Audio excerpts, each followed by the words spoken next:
The 2019 MacBook Air has some big shoes to fill, but how does it hold up? Let's find out.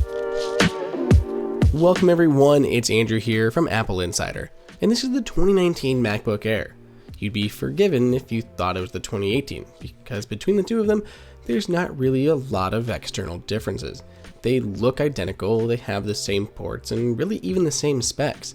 Apple has kept pretty much everything the same, except for a couple notable changes that make this machine better than it was last year. The MacBook Air has quite a legacy to live up to. Not only the original Air that Steve Jobs famously removed from that manila envelope on stage, but as a replacement for the 12-inch Retina MacBook that has now been discontinued. That means anyone shopping for a MacBook who wants the most cost-efficient, the most portable machine, this is what they're going to turn to, and it's got some big shoes to fill. So as far as what changed here compared to last year, there are only a few notable differences. Much of this remains the same, still has Touch ID, butterfly keyboard, the glorious Retina display, two Thunderbolt 3 ports located on that left-hand side, and it charges over USB-C.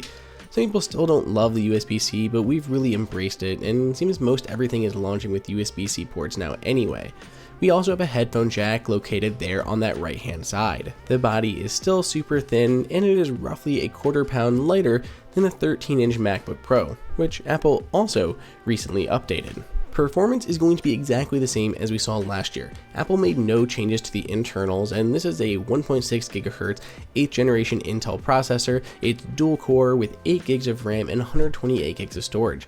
We run the usual Geekbench test just to see if anything has changed, and no, it looks pretty much on par with what we had last year. On Geekbench 4, we earned a 4310 and a 7871 on the single and multi-core tests. Looking last year at the 2018 newly revamped model with the same internals, we earned a 4362 and a 7858.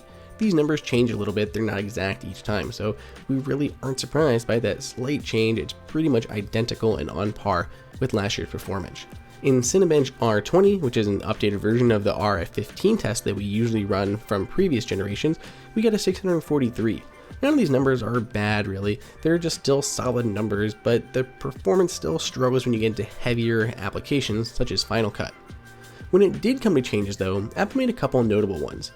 Starting out, it supports True Tone, so the display will change its temperature, its white balance based on the room that it's in.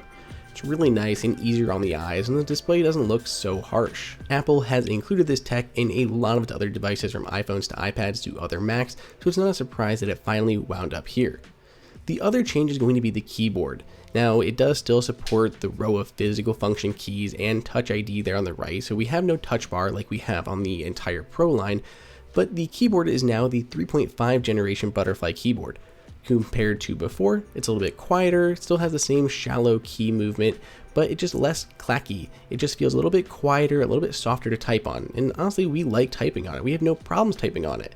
The question is about the durability. Luckily, Apple did include it as part of its extended repair program, so when you pick this machine up, it kind of comes with a de facto 4-year warranty on that keyboard alone. So if that was worrying you, you now know you at least have some sort of guarantee that keyboard's going to be working for a number of years. Lastly, Apple slashed the price. It's gone down to $10.99 to start and $9.99 if you're a student. That's a pretty solid price with pretty solid performance. Overall, the MacBook Air has big shoes to fill, and while there was nothing revolutionarily changed this year, it's still a solid machine. If you want to pick one up, you can find the best prices at the link down below in the description, and let me know what you think on Twitter. Hey everyone, did you guys like that video? Be sure to click on that like button so we can create content that we know that you guys want to see. And follow AppleInsider on all social media channels. If you want the best prices on any Apple gear, check out the AppleInsider price guide that is updated daily. And until next time, we'll see you later.